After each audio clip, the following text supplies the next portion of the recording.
Hello everyone and hello world! Pupunta tayo magpipiknik dahil sa sobrang init ng panahon. Yan ang aming mga handa. Nagdala kami ng speaker at kakanta kami doon. Yan, nakasombrero pa ako dyan ng pangtupad. Kala mo naman kasali sa tupad. Charot. Kasama ko pala sila yung lolo, lola at si Abby, yung pinsan ko. Kaya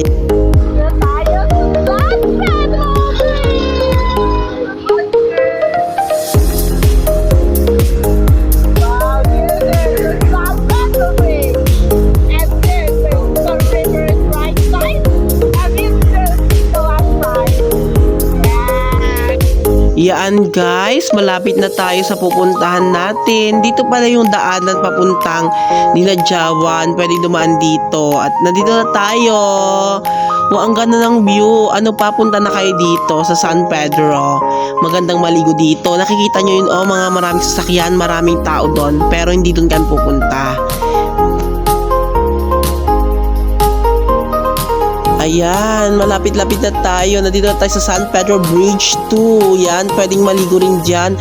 Yan, nakikita nyo maraming cottage tao. Diyan yung Linipit San Pedro. Kaya puntahan nyo na. At ayan na, nandito na tayo sa M&E Farm. Guys, maganda dito.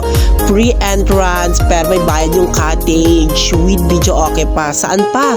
Punta na kayo dito sa San Pedro at Madela Quirino. Yan, naglalakad na tayo. Papunta na tayo.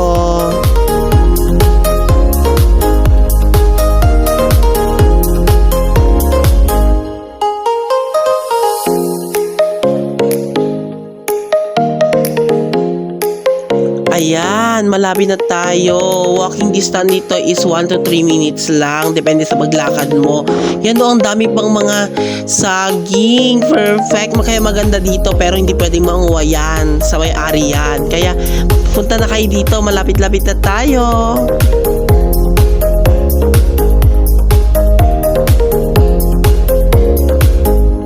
At ayan nga, nandito na tayo. Dito pala yung parking area nila. At dito na tayo, pupunta tayo at magbabayad tayo ng cottage. Yan, lalakad-lakad na.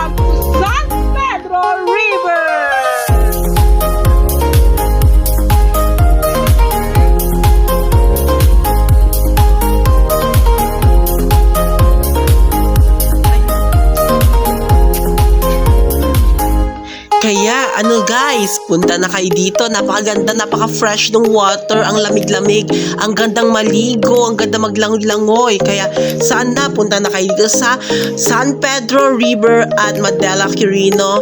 Dito sa M&E Resort. Free entrance but cottage babayadan. Ano pa, with video okay pa yan. Kaya halina kayo, punta na.